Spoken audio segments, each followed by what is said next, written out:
Bonjour à tous. La presse nationale revient aujourd'hui sur le discours prononcé par le souverain vendredi. Un discours axé principalement sur le chantier de la refondation de l'administration. Pour le quotidien L'Opinion, il s'agit d'un document stratégique de portée profonde dans la mesure où il appréhende l'administration marocaine, son fonctionnement, ses atouts, ses faiblesses ainsi que les produits et services qu'elle offre. Il s'agit donc d'une radioscopie exhaustive de notre administration en termes de dysfonctionnement, des lourdeurs qui sont complètement en déphasage par rapport aux attentes des citoyens et des grands chantiers économiques engagés dans le royaume. L'administration marocaine est donc plus que jamais appelée à faire preuve de célérité et d'efficacité. L'éditorial du quotidien L'Économiste est également consacré à ce sujet, un édito où il est question d'examiner ce que le journal appelle la liste des courses urgentes pour transformer les rapports entre les citoyens et les administrations. L'enjeu de cette liste n'est pas mince, il ne s'agit pas seulement de retrouver un niveau honorable des investissements, mais cette liste sera bien importante pendant les négociations pour parvenir à une coalition gouvernementale. On fera le compte de ce qui restera des promesses électorales, précise le journal.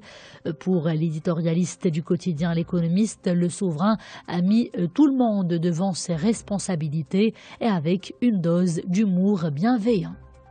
Les Inspirations Écho s'interrogent pour sa part sur l'avenir de la charte de la déconcentration, une charte qui a été finalisée depuis plusieurs mois mais qui n'a pas encore vu le jour, alors qu'elle est très attendue pour renforcer la régionalisation avancée. Le journal fait savoir qu'il reviendra certainement au prochain gouvernement de valider ce projet dont l'approbation risque d'accuser un grand retard, bien que le projet ne soit pas à caractère politique. Le texte est technique et ne devrait pas nécessiter d'ailleurs un budget supplémentaire. Également au sommaire de la presse nationale ce lundi, ce chiffre concernant les greffes d'organes au Maroc. Selon les statistiques du ministère de la Santé, seulement près de 3900 greffes ont été réalisées jusqu'à l'année 2015. Le Maroc manque cruellement en donneurs alors que les demandeurs sont chaque année plus nombreux, et surtout si l'on compare avec les États de l'Europe qui enregistrent de bons résultats, notamment la France où l'on fait preuve de beaucoup de générosité. Dans un autre registre, le journal Réalité tunisienne se penche sur l'économie de la Tunisie, une économie qui peine à décoller. À quelques semaines de la conférence internationale sur l'investissement, la sphère politico-économique est entrée d'ailleurs dans une phase active, et cela pour tenter d'attirer un maximum de bailleurs de fonds, d'investisseurs étrangers et de hauts responsables politiques du monde entier. L'enjeu est en effet grand, ce rendez-vous s'annonce décisif. Il est d'ailleurs considéré comme une dernière cartouche de la Tunisie qui lui permettrait de surmonter la crise conjoncturelle à laquelle le pays fait face actuellement. Mossoul, le fief du groupe extrémiste de l'État islamique, ne tient plus qu'à un fil. Le titre est développé ce lundi à la une du quotidien français Libération.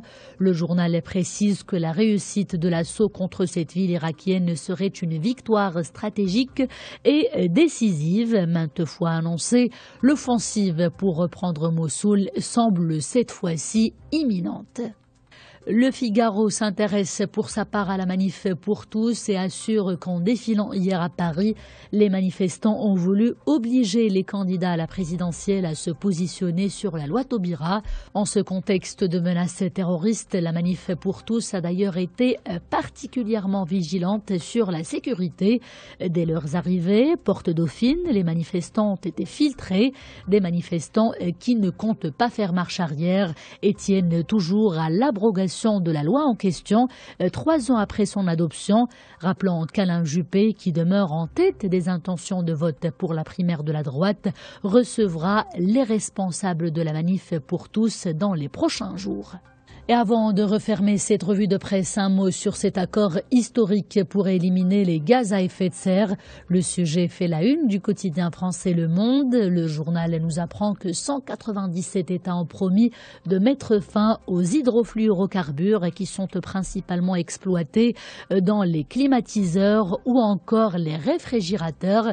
Cet accord a mis 7 ans à aboutir et il faut dire que c'est une nouvelle victoire dans la lutte contre le changement climatique. Les détails sont à découvrir dans l'édition de ce lundi du journal Le Monde. Bonne lecture.